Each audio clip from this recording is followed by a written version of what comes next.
오늘 말씀을 전해주실 우리 박준영 목사님은요, 저희 교회에서 약간 북쪽으로 가면 홀리루드 메노나이트 처치가 있는데요, 그곳에서 사역을 하고 계시고요. 또 그전에는 삼성에서 이문화 사역, 다른 문화에 대한 강의를 하시고 또 공부도 하시고, 그리고 지금은 귀한 교회에서 사역을 하고 계십니다. 우리 목사님 나오셔서 그리스도인은 무엇으로 사는가 말씀 전해 주시겠습니다. 안녕하십니까. 어제 좀 기분 나쁜 일 있으셨어요? 이런 표정을 지면 어떨까요? 방금 예수님 만나고 왔다. 그런 표정 어떤 표정이에요? 아니면 예수님 만나러 왔다. 얼마나 설레는 표정일까요? 물론 저는 아닙니다. 네. 안녕하십니까 여러분. 저는 여러분들의 이웃교회, 여기서 한 블럭만 더 가면 있는 홀리루드 메노나이트 교회 목사 박준형이라고 합니다. 저희 교회는 백인과 흑인들로 이루어져 있습니다. 인종이 한 10인종이 있습니다. 제가 속한 메노나이트 교단은 500년 전 루터와 함께 캐톨릭에 대항해서 나온 개신교단입니다. 꽤 오래됐죠, 500년. 제자도와 공동체, 그리고 화해와 평화를 근본 가치로 교회를 운영하고 있고요. 저는 이 교회 작년 10월 달에 와서 이제 1년 됐습니다. 이 목사님하고 별 차이 없습니다. 저는 다른 한 명의 백인 여성 목사와 같이 공동 사역을 하고 있습니다. 제가 오늘 여러분들과 나누는 것은 2015년에 제 아내가 암에 걸리고 나서부터 제가 절박한 심정으로 배우고 가르치고 책으로 써온 그리스도의 분별에 관한 것입니다. 아내의 암투병과 매일매일 지독한 그 결정의 과정을 통해서 제가 배운 게 하나 있다면, 하나님의 뜻을 구하는 것은 위급할 때만 구하는 것이 아니라 매일매일 일상에서 훈련되어져야 된다. 바로 그것입니다. 왜냐하면 우리는 잘 살아가는 만큼 잘 분별할 수 있고, 잘 분별하는 만큼 잘 살아갈 수 있기 때문입니다. 즉, 큰 분별을 하는 사람이 되려면 소소한 일상에서부터 분별하는 훈련이 되어 있어야 된다는 말입니다. 중요한 경우에만 결정을 잘하는 사람은 결코 있을 수 없습니다, 여러분. 그렇지 않습니까? 그래서 지금으로부터는 그리스도인으로서 세상을 살아가는데 가장 실질적인 분별의 지혜에 대해서 나눠볼까 합니다. 일전에 제가 한국 방문할 때 어느 기독교 기업에 초청받아 갔습니다. 전 직원 대상 강의였습니다. 예를 들면 이랜드 같은 기업입니다. 직원 전체가 다 기독교인들이었습니다. 강의 시작 전 제 첫 질문이 이랬습니다. 여러분, 최근에 중요한 결정이 하신 적이 있나요? 그럼 제가 여러분들에게 여쭤볼 수 있습니다. 여러분, 최근에 중요한 결정 하신 분들 계십니까? 손 한번 들어보십시오.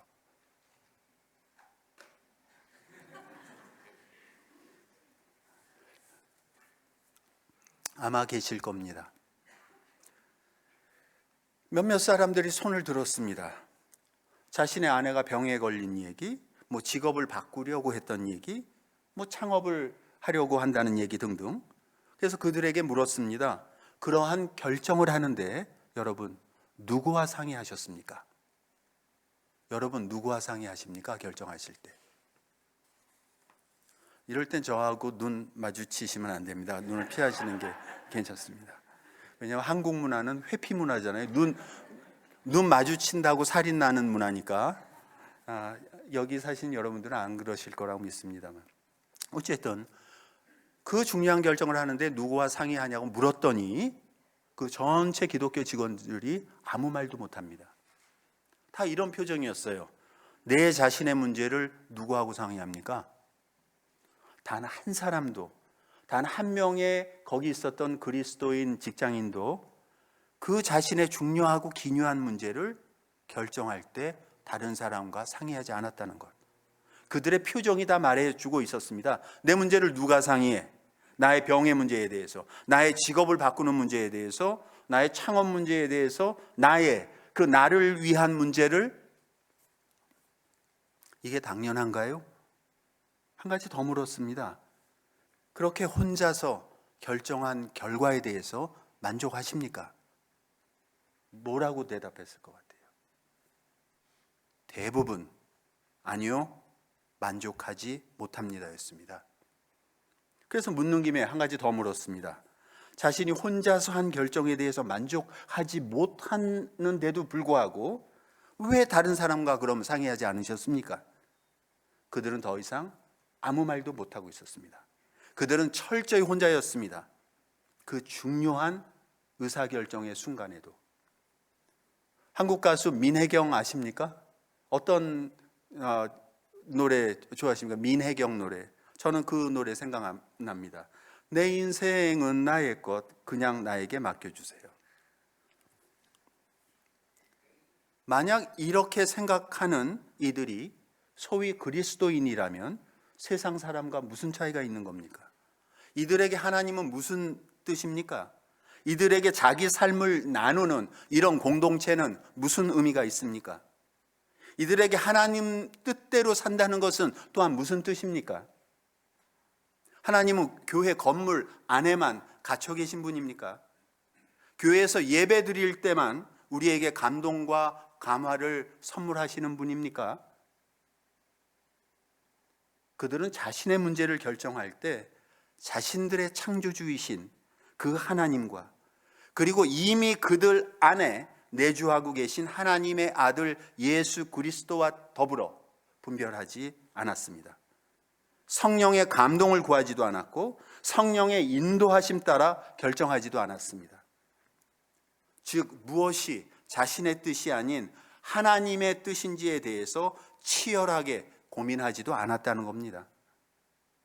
오직 자신이 생각하기에 자신을 위해 좋은 것을 고르기 위해 고민하고 선택하고 그 원치 않는 결과에 대해서 후회하고 받아들여야만 했습니다. 더욱 안타까운 것은 이런 결과, 원치 않는 결과에 대해서 당연하다고 믿고 있는 거예요. 내가 하는 게 그럼 그렇지 뭐. 여러분, 이건 패배주의입니다. 아니면 이건 영적인 허무주의입니다. 인생을 그렇게 평가절하해버리고 자포자기해버리는 것, 이게 그리스도인의 삶입니까? 나를 위해서 결정하고 결국에는 나마저도 포기해버리는 것, 이런 나에게 하나님의 위치는 뭡니까? 하나님은 왜 존재하시는 겁니까? 여러분 아시는 톨스토이의 책 중에서 사람은 무엇으로 사는가라는 명저가 있습니다.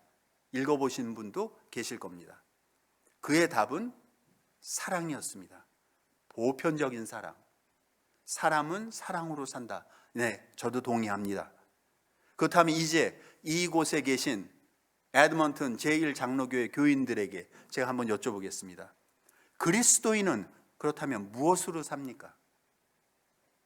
여러분 뭐라고 대답하시겠습니까? 저는 한치의 의심도 없이 이렇게 말하겠습니다.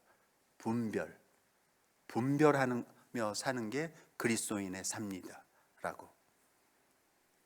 왜냐하면 그리스도인의 삶에는, 그리스도인의 분별의 과정에는 하나님이 함께 하시기 때문입니다.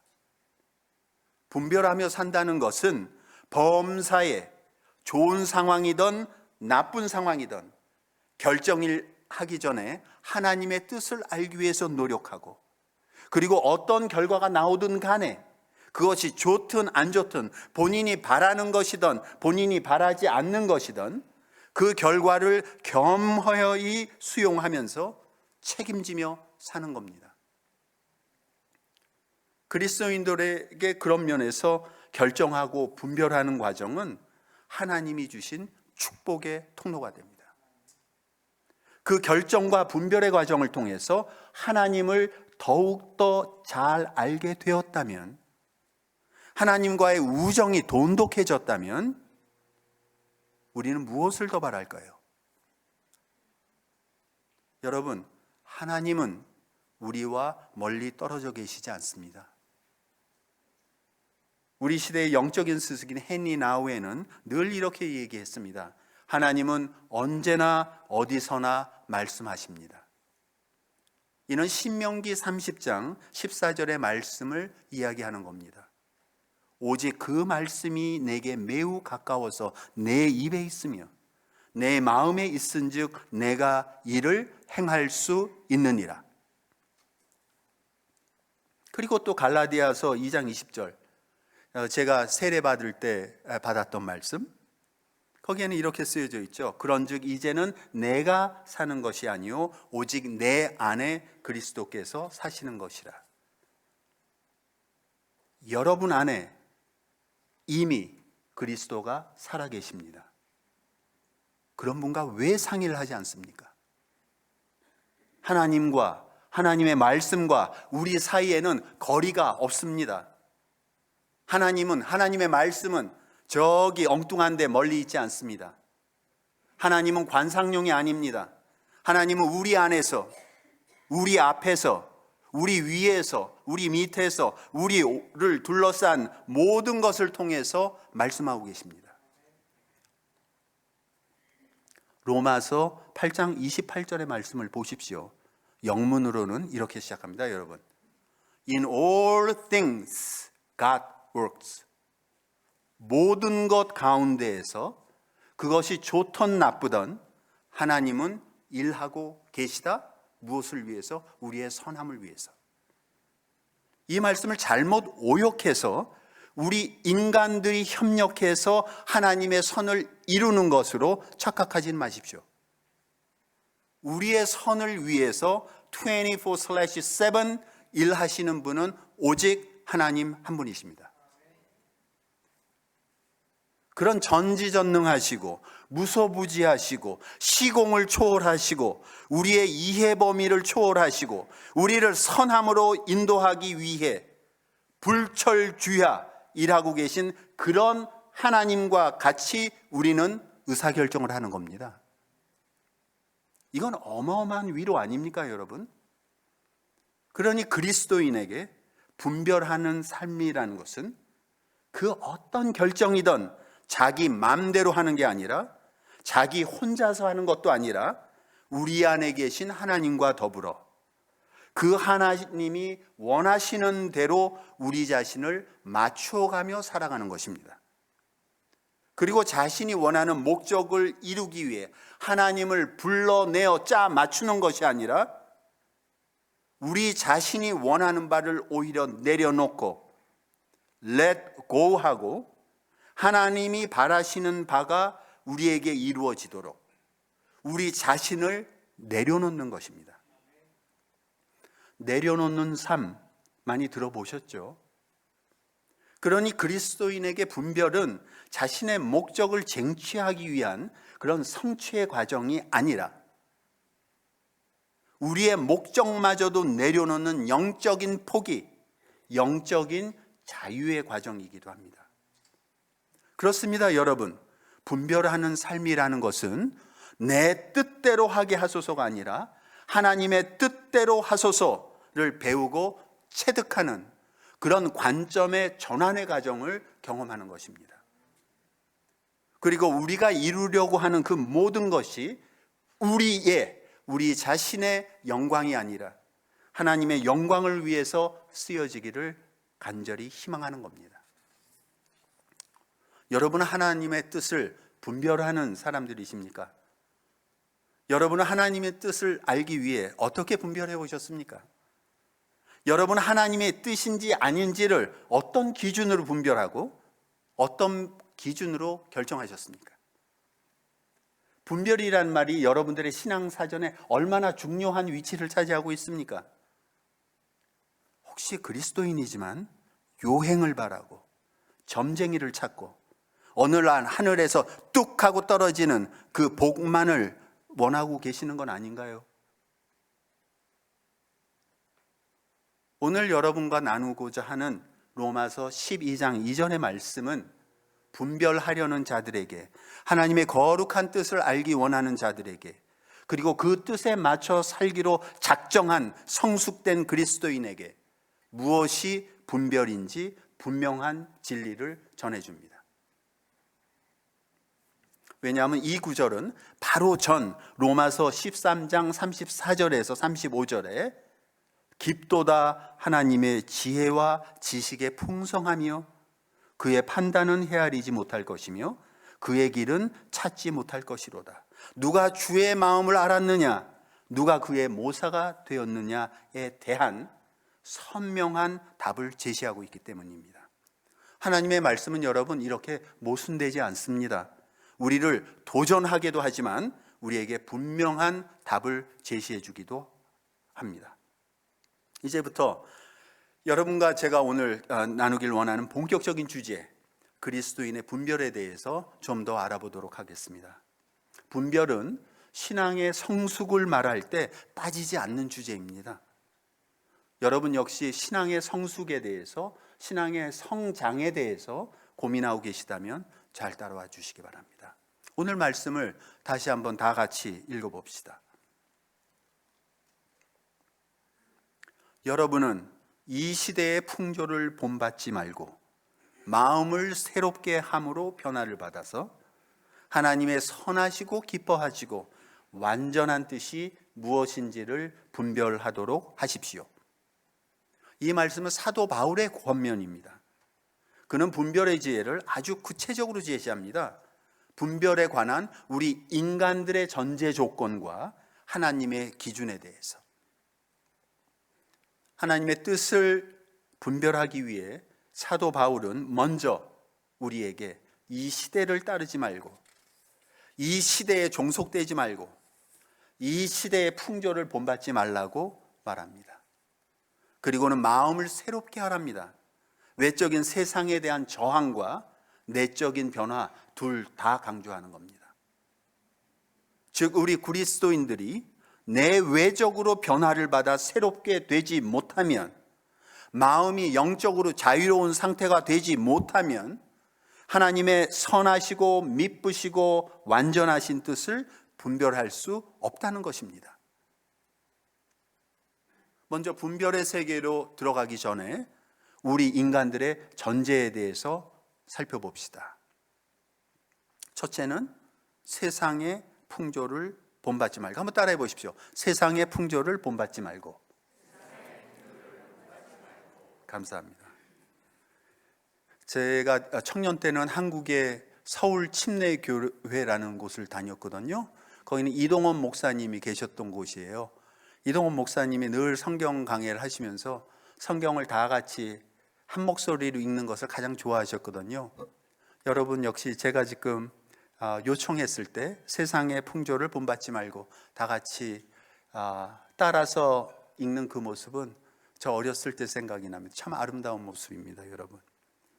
분별이라는 말에 대해서 예수님은 마태복음 13장 16장 3절의 말씀을 통해서 이렇게 말씀하셨습니다. 너희는 하늘의 징조는 분별할 줄 알면서 시대의 징조들은 분별하지 못하느냐. 예수님은 분별에 대해서 구체적으로 말씀은 하시지 않았습니다. 하지만 그분 삶의 자체의 모습으로 모든 예화들을 통해서 분별이 뭔지 말씀해 주십니다. 예수님의 지상에서의 분별은 하나님이 자신을 세상에 보내신 뜻, 그 미션을 완전하게 이해하고 실천하시는 것이었습니다. 그건 우리가 알다시피 십자가의 고난을 지시는 것이었지요. 실질적인 분별의 삶은 제자들의 삶을 통해서 구체화됩니다. 위 마태복음의 말씀에서 예수님이 사용하신 분별이라는 말씀은 누가복음 12장 56절에서 57절에도 다시 한번 반복됩니다. 이렇게 나와 있습니다. 누가복음에는 외식하는 자여 너희가 천지의 기상은 분간할 줄 알면서 어찌 이 시대는 분간하지 못하느냐? 또 어찌하여 옳은 것을 스스로 판단하지 아니하느냐? 이 두 말씀은 다 바리새인들이나 사두개인들을 위한 예수님의 경고였습니다. 물론 여기에는 21세기에 지금 여기 계신 여러분과 저도 포함됩니다.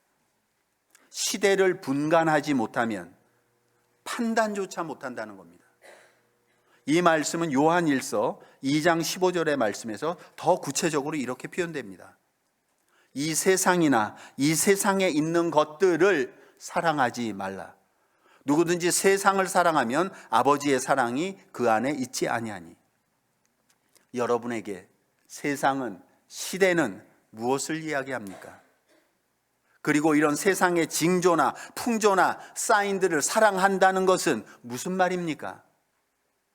세상이 여러분에게 원하는 것은 어떤 모습입니까? 세상이 주는 유혹은 무엇입니까, 여러분? C.S. 루이스의 명작 중에 스크루테이프의 편지라는 책이 있습니다. 이 책에는 경험 많고 노회한 고참 악마가 한 명 등장합니다. 스크루테이프라고 부릅니다. 그 스크루테이프는 자기 조카이자 풋내기 악마인 웜우드에게 인간을 유혹하는 31가지 충고를 합니다. 스크루테이프의 목적은 우리를 그리스도와 멀어지게 해서 결국 신앙을 포기하게 만드는 겁니다. 여러분의 신앙의 약점, 여러분 신앙의 아킬레스건은 뭡니까? 무엇에 특히 약해지세요? 아침잠입니까? 저녁잠입니까? 아니면 돈 문제입니까? 명예입니까? 아니면 자녀의 문제입니까? 아니면 건강의 문제입니까? 여러분, 분별을 하기 원하시면, 여러분을 향한 하나님의 뜻을 알기 원하시면 첫 번째 단추부터 잘 끼우십시오. 시대를 잘 살피십시오. 세상이 여러분에게 무엇을 원하고 무엇이 되도록 압박하고 강요하고 시험하고 있는지 살펴보십시오. 함부로 세상의 수많은 그 스크루 테이프들에게 속아 넘어가지 마십시오. 도리어 그런 스크루 테이프에게 저항하고 불순종하는 한결같은 사람이 되기 위해 노력하십시오. 우리의 순종의 대상은, 우리가 귀 기울여 들을 대상은 오직 한 분 하나님이십니다. 예수님이 마리아에게 한 말을 잊지 마십시오. 마리아는 좋은 몫을, 좋은 편을 택했다. 여러분에게 좋은 편은 뭡니까? 저는 2000년 미국으로 오기 전까지 기업체 생활을 했습니다.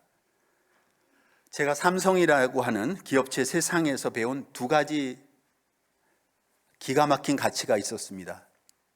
그건 경쟁과 비교였습니다. 성경은 우리에게 쉬지 말고 기도하라고 했지만 삼성은 저에게 쉬지 말고 일하고, 쉬지 말고 비교하고, 쉬지 말고 경쟁하라고 했습니다. 삼성의 광고 문구 들어보셨을 거예요. 2등은 아무도 기억하지 않는다. 맞는 말이죠. 무한 경쟁의 시대입니다. 네, 그래서 저는 1등만 하려고 했습니다. 실제로 그랬습니다. 제가 삼성의 특채로 들어갈 때도 같은 기수에서 1등해서 들어갔습니다. 제가 삼성 다닐 때 종업원이 약 20만 명이었거든요. 저는 그 중에 1%에 들었습니다. 그래서 독일도 갔고, 독일에서 살았고, 온 세상을 돌아다니고, 결국엔 아파트까지 선물로 받았습니다, 여러분. 승진이 두렵지 않았습니다.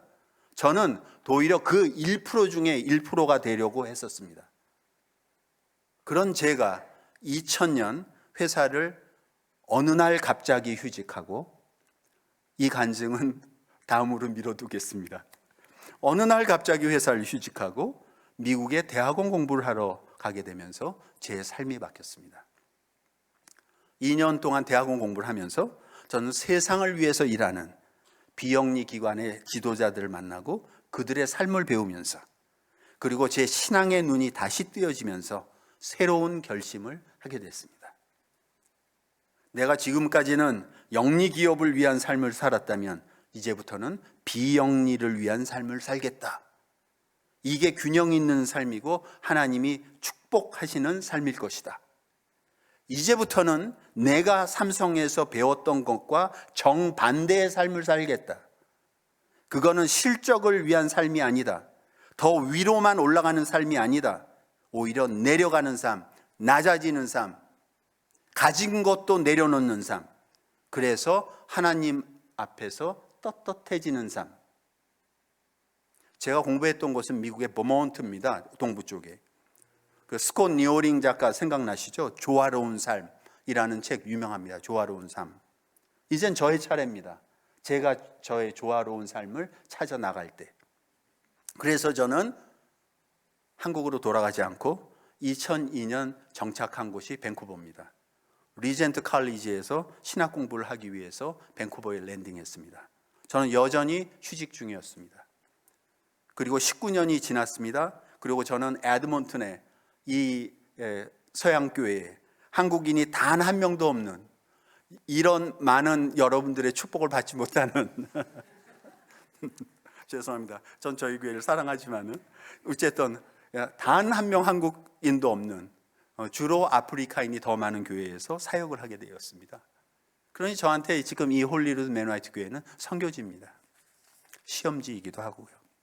그동안 제가 세상의 풍조에 휩쓸려 다니지 않도록 붙들어 주신 하나님께 영광을 돌릴 뿐입니다. 제가 삼성을 떠난 지난 23년 동안 삼성으로 돌아가지 않은 것을 단 한 번도 후회한 적이 없었습니다. 그래서 제가 좋아하는 찬양이 뭔지 아십니까? No turning back, no turning back. 앞으로 가는 거. 이런 저와 같이 이제 세상을 알고 그런 세상에 불순종하기로 여러분 작정하셨다면 다음 단계로 한번 넘어가 보십시다. 그건 마음을 새롭게 함으로 변화를 받는 겁니다. 여러분, 변화가 어떻게 옵니까? 변화를 받게 해 주시옵소서라고 기도하면 옵니까? 근본적인 변화는 우리 마음 깊은 데서부터 시작됩니다. 마음이 새롭게 된다는 것은 시편 51편에서 힌트를 찾을 수 있습니다. 9절에서 12절까지 말씀이 이렇습니다. 주의 얼굴을 내 죄에서 돌이키시고 내 모든 죄악을 지워주소서. 하나님이여, 내 속에 정한 마음을 clean heart 창조하시고 내 안에 정직한 영을 right spirit 세워주소서. 나를 주 앞에서 쫓아내지 마시고 주의 성령을 내게서 거두지 마소서. 주의 구원의 즐거움을 내게 회복시켜 주시고 자원하는 심령을 주사 나를 붙드소서. 이 시편은 다윗의 회개시입니다. 다윗이 자신의 부하의 부인인 밧세바와 간음한 후에 예언자 나단을 만나서 질책을 받고 지은 회개이십니다. 이 시편은 라틴어로는 미세레레 메이 데우스라고 하고 영어로는 Have mercy on me, O God. 한국어로는 주님 저에게 자비를 베푸소서 정도라고 번역됩니다. 그래서 이 시편을 줄여서 미세레레라고 부르기도 하고요. 이미 많은 성가곡들이 나와 있기도 합니다. 이 시편에서 다윗은 자신의 죄를 회개하기 위해 아래 4가지 표현을 사용합니다. Have mercy. 한번 따라해 보십시오. Have mercy. 두 번째는 blot out. 지워주십시오. Wash me. Cleanse me. 제가 왜 이 시편을 가지고 왔을까요? 마음이 새로워지는데 왜 회개가 필요합니까? 저는 회개만이 우리의 마음이 새롭게 되는 유일하고 가장 효과적인 처방이라고 믿습니다. 우리의 마음이 탁하고 우리의 마음이 어느 것에 집착되어 있고 정신이 없을 정도로 바쁘고 여전히 우리 마음 한구석에 누구를 향한 미움과 시기와 질투로 가득 차 있다면 여러분, 안타깝게도 여러분은 하나님의 거룩한 뜻을, 하나님의 거룩한 말씀을 분별하실 수 없습니다. 이건 어불성설입니다. 하나님의 말씀은, 하나님의 영은 시끄럽고 정신없는 것을 좋아하시지 않습니다. 하나님의 영은 거짓과 탐욕과 미혹의 마음 가운데에서는 거하시지 않기 때문입니다. 우리의 마음이 순수하고 우리의 마음이 단순하고 우리의 마음이 차분하고 우리의 마음이 온유하고 우리의 마음이 온전히 하나님께만 초점 맞춰져 있을 때 하나님의 영은 직접 살아서 움직이시고 우리의 마음을 움직이시며 우리에게 친절하게 말씀하시고 하나님이 원하시는 그곳으로 우리를 데리고 가십니다. 그곳은 사랑과 믿음과 소망이 넘치는 곳이고 한없는 마음의 평화와 기쁨이 우러나는 곳입니다. 매일 자신의 행동을 성찰하고 자신의 양심을 돌아보고 회개할 것은 회개하고 새롭게 다짐할 것은 다짐하면서 차츰차츰 마음이 새로워지는 그런 은혜를 받으시기 바랍니다. 여러분, 그러면 우리의 집착은 사라집니다. 우리가 영적으로 어느 것에도 묶이지 않고 자유롭게 되었을 때 변화는 자유롭게 찾아옵니다. 자연스럽게. 변화는 우리가 만들어내는 것이 아닙니다. 성취의 대상이 아니라는 겁니다. 변화는 받아지는 겁니다. 그래서 은혜라고 합니다. 변화를 받기 위해서 우리가 노력해서 얻어낼 것은 없습니다, 여러분. 오직 마음이 새로워지는 것만 필요합니다. 마음이 새로워지기 위해서 우리는 다시 한번 강조하지만 자신을 돌아보고 성찰하고 하나님의 말씀을 묵상하고 회개하는 삶에 익숙해져야 됩니다. 요즘 세상에 가장 귀한 말이 회개라는 말입니다. 개인주의가 이렇게 팽만한 21세기에 회개의 의미는 없어졌습니다, 여러분. 누가 누구 앞에서 회개합니까? 고해 성사를 강조하는 캐톨릭 교회 고해소 늘 비어 있습니다. 개신교는 더하면 더했지 덜하진 않을 겁니다. 공적인 회개는 없어진 지 오래됐습니다. 창피하다, 내 체면 때문에 사생활 보호라는 이유로 회개하지 않습니다. 성직자와 신도 간의 신뢰도 많이 무너졌습니다. 그렇다면 아무도 없는 골방에서 우리는 혼자서 회개를 할까요? 다시 시편 51편으로 돌아가서 하나님이여 내 속에 정한 마음을 창조하시고 내 안에 정직한 영을 새롭게 하소서 라고 매일 반복해 읽고 자신을 성찰하십시오. 하루하루의 일상을 통해서 어디서 누구를 통해서 하나님을 만났는지 점검해 보십시오. 하루에 일정한 시간을 이런 성찰과 묵상의 시간으로 비워 놓으십시오. 길 필요는 없습니다, 여러분. 15분, 20분이면 아마 족할 겁니다. 단 꾸준하게만 하십시오. 이런 인내의 시간을 통해서 하나님의 은혜로 부어주시는 새롭게 되는 영, 변화되는 영을 체험해 보시기 바랍니다. 시편 51편이 이제는 그 옛날 다윗의 시가 아니라 여러분의 일상의, 여러분의 변화의 시편이 되시기를 축원합니다. 그럼 이제 됐습니다, 여러분. 우리가 세상에 속하지 않고 세상의 풍조에 따르지 않고 우리 내면이 새로워져 변화를 받았다면 이제는 하나님의 뜻에 대해서 분별할 준비가 되어 있는 겁니다. 다시 로마서 12장 2절로 돌아가면 하나님은 하나님의 선하고 기쁘시며 완전한 뜻을 분별하라고 말씀하십니다. God's good and acceptable and perfect will. 첫 번째와 두 번째, 하나님의 선하고 기뻐하시는 것을 분별하는 것, 이건 어찌 보면 여러분 쉬운 일입니다. 하지만 마지막 하나님의 완전한 뜻을 분별하는 것은 어려울 수 있습니다. 사실 선과 악은 분별하는 건가요? 여러분은 뭐가 선이고 뭐가 악인지 모르십니까? 아니요. 우리는 뭐가 악이고 뭐가 선이지 너무 잘 압니다. 이런 판단은 태초부터 우리 마음에 새겨진 양심이라는 잣대로 합니다. 사도 바울은 베드로전서 3장 16절에서 이렇게 얘기합니다. 선한 양심을 가져라.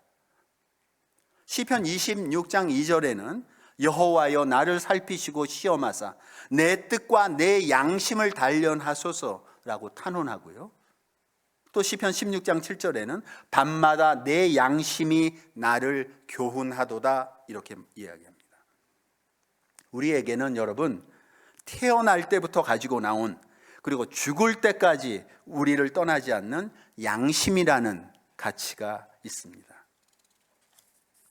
양심이라는 말은 그 자체로 성경적입니다, 여러분. 바로 함께 안다라는 뜻이거든요, 양심이라는 것은. 여기서 함께라고 하는 것은 누구와 함께? 하나님과 함께. 그건 하나님이 우리에게 심겨준 마음이십니다. 그러니 하나님과 같이 분별해 나가는 데 있어서 하나님, 제가 선을 택해야 됩니까? 아니면 악을 선택해야 됩니까? 라는 질문은 신학적으로도 성립되지 않습니다. 선하고 죄 없으신 하나님에게 선이 좋습니까? 악이 좋습니까? 라고 물어보는 자체가 신성모독입니다. 예를 들어 한 알코올 중독자의 분별입니다. 이렇게 기도한다고 쳐보자고요. 하나님, 저는 날마다 술에 취해 삽니다. 술에 취하면 함부로 폭력을 씁니다. 술을 제가 아예 끊어야 될까요? 아니면 하루에 한 병만 먹어야 될까요?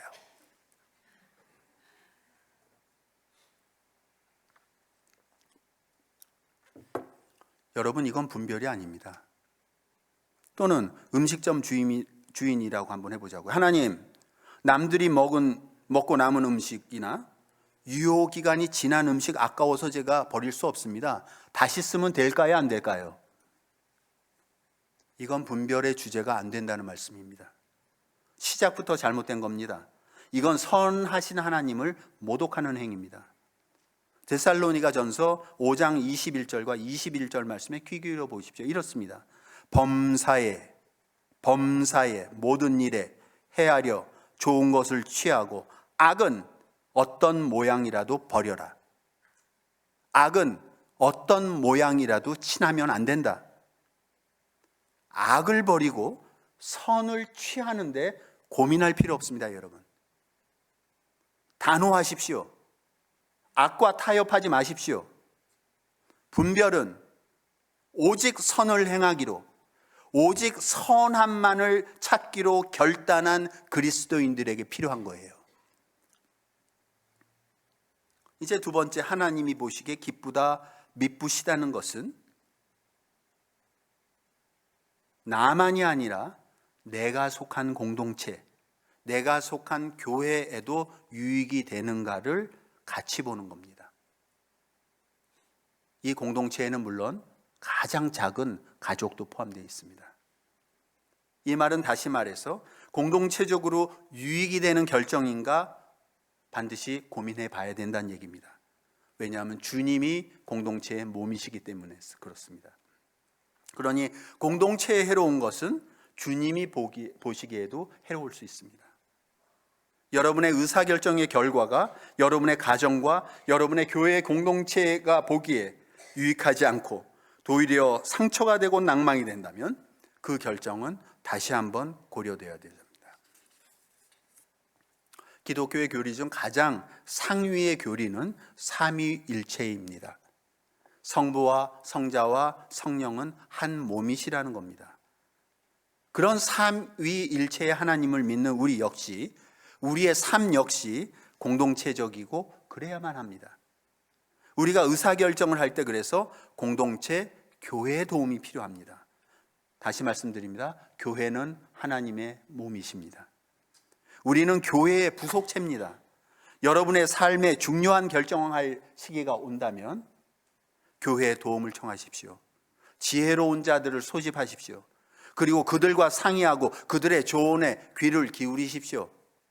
그러면 하나님이 기뻐 받으실 겁니다. 저의 아내가 암 투병을 시작하자마자 저는 저의 영적인 스승들에게 도움의 편지를 보냈습니다. 앞으로 이 투병의 과정에서 제가 물어보고 그들의 지혜와 기도를 구하기 위함입니다. 제 신학교 스승부터 제 교회 장로님들, 목사님도 포함되어 있었습니다.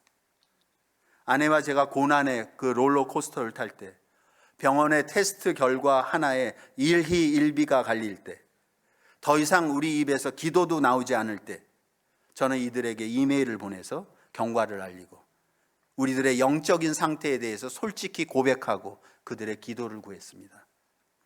약 한 달에 한 번씩 기도 편지를 보냈습니다. 대단히 국제적인 그룹이었습니다.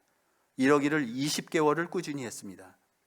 아내가 병원으로부터 더 이상 암이 없다는 통보를 받은 2016년 12월 저는 교회 단상에 이렇게 올랐습니다. 그리고 제 간증을 나눴습니다. 제 간증의 제목은 우리에게 빛은 공동체를 통해서 왔다. 그것이었습니다. 제가 잘나서, 저의 믿음이 좋아서, 제가 훌륭한 남편이라서 아내가 병에서 해방된 것이 아니라 이런 하나님이 사랑하시는 공동체의 간구를 통해서, 그들의 중보를 통해서 주님이 들으셨다는 것을 고백하는 겁니다. 여러분은 공동체와 얼마나 가깝습니까? 공동체를 신뢰하십니까? 여러분의 삶을 공동체와 나눌 준비가 되어 계십니까? 아니면 이미 그러고 계십니까? 어느 정도로 나누고 계십니까? 마지막으로 교회 공동체의 조언과 권면에 순종할 준비가 되어 계십니까? 마지막으로 분별의 마지막 기준이 하나 남았습니다. 그건 하나님이 보시기에 완전한 것, 퍼펙트한 것을 고르는 것입니다. 이 말은 그리스도의 분별은 선과 악에서 고르는 양자택일이 아니라는 겁니다, 여러분. 그리스도인의 분별은 오직 선한 것들 중에서 가장 좋은 것을 고르는 것입니다. 우리들의 분별의 과정에서 하나님의 영이 살아서 움직이시려면 선한 것들 중에서 고려가 되어야 됩니다.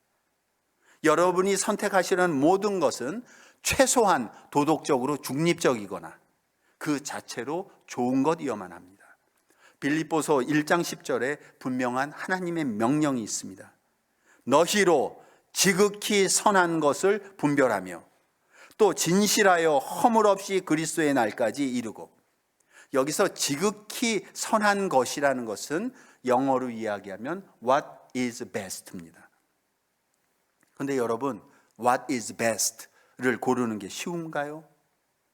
결코 그렇지 않습니다. 왜냐하면 우리는 삼중의 어두움에 쌓여 있으니까요. 세상 유혹, 우리 육신의 정욕, 그 다음에 사탄의 유혹이 늘 우리를 감싸고 있습니다. 이런 상태에서 하나님의 완전한 뜻을 분별한다는 것은 어려운 일입니다. 우리 시대의 최고의 기독교 사상가로 미국의 댈러스 윌러드라고 있습니다. 그는 자신의 책 하나님의 음성에서 하나님의 음성을 듣는 데 필요한 세 개의 빛을 이야기하는데, 그건 환경과 성령의 감화와 성경 말씀입니다. 그러면서 환경이 성령의 내적 감화와 하나님의 말씀과 일치할 때 우리의 일상생활의 환경은 우리에게 하나님의 뜻에 대한 무호한 지표와 같다. 즉 다시 말해서 우리가 하나님의 완전한 뜻을 분별하기 위해서는 환경에 민감하고, 즉 환경이 좋아졌는가 나빠졌는가, 열린 문이 닫혔는가 닫힌 문이 열렸는가, 환경에 대해서 민감하면서 하나님의 말씀을 붙잡고 성령의 감동 감화가 이 세 가지가 일치될 때 그것은 하나님이 우리에게 원하시는 가장 좋은 뜻이라는 겁니다. 저는 여기에 한 가지를 더 덧붙이겠습니다. 환경에 대한 민감함과 하나님의 말씀, 성령의 내적인 감화 플러스 공동체적인 확증, 더 완전한 하나님의 뜻을 분별하기 위해서 우리는 공동체의 도움을 무시할 수는 없습니다. 한 가지 유의할 것은 사탄도 우리에게 가장 좋은 것을 선물로 할 수 있다는 것.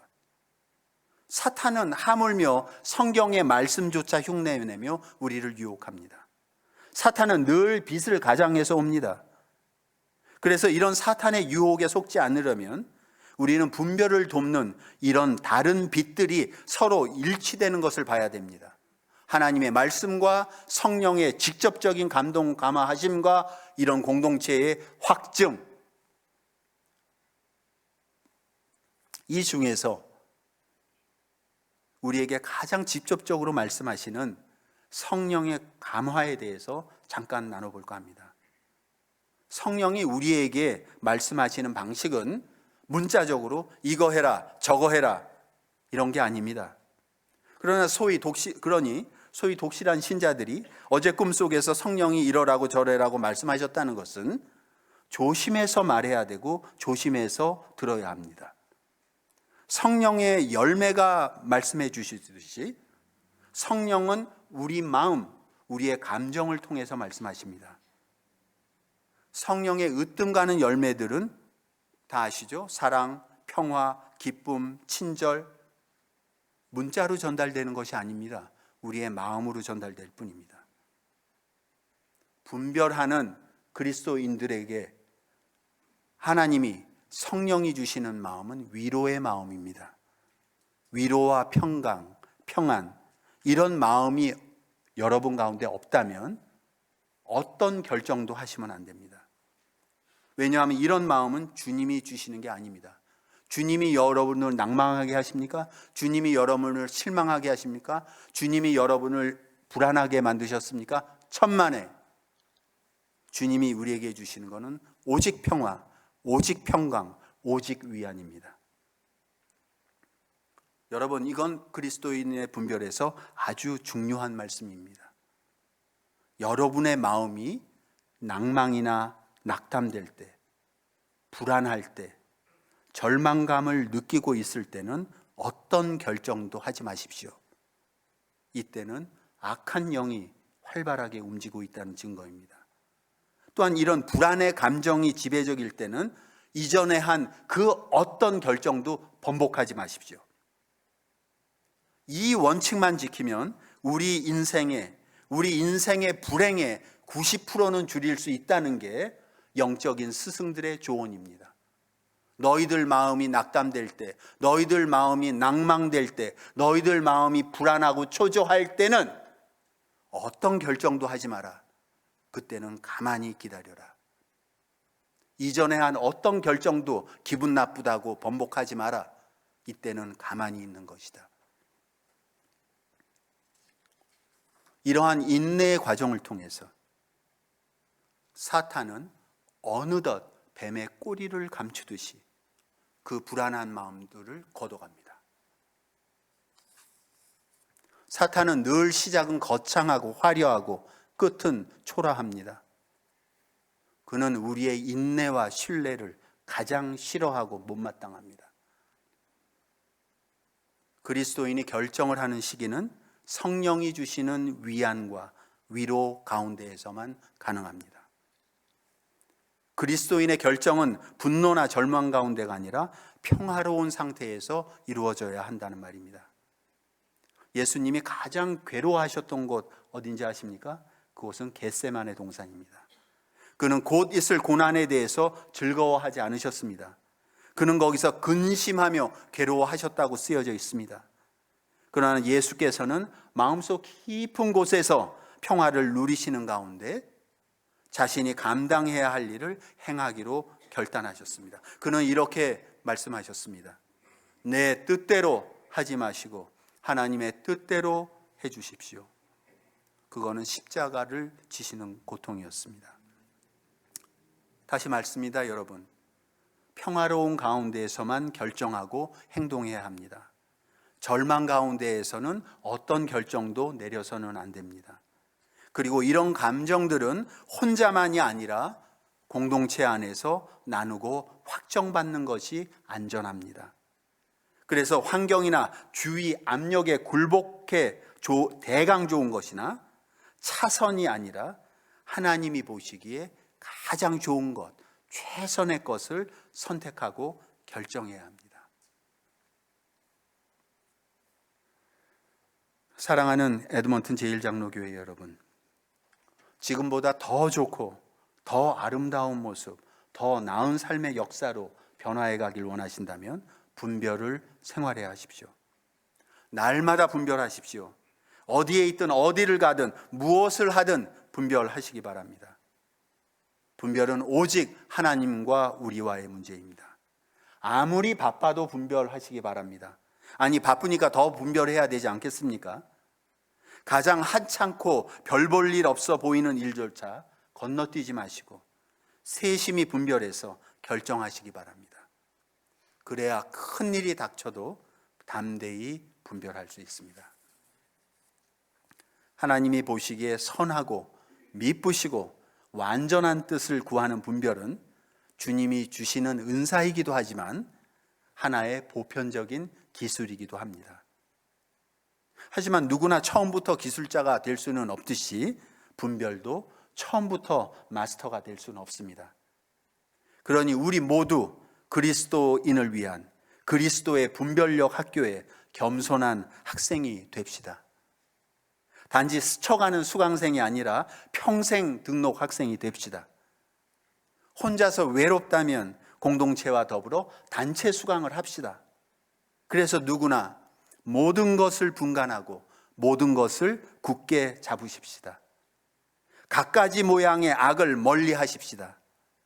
평강의 하나님께서 친히 여러분을 거룩하게 해주시고 우리 주 예수 그리스도께서 오실 때에 여러분의 혼과 영과 몸을 흠이 없이 완전하게 지켜주시기를 빕시다. 그러면 주님의 말씀이 우리의 삶에서 아주 구체적인 실제가 되는 영광을 볼 것입니다. 나는 포도나무요 너희는 가지라. 내가 그 안에 거하면 사람이 열매를 많이 맺나니 나를 떠나서는 너희가 아무것도 할 수 없습니다. 너희가 내 안에 거하고 내 말이 너희 안에 거하면 무엇이든지 원하는 대로 구하라. 그러면 이루리라. 기도하시겠습니다.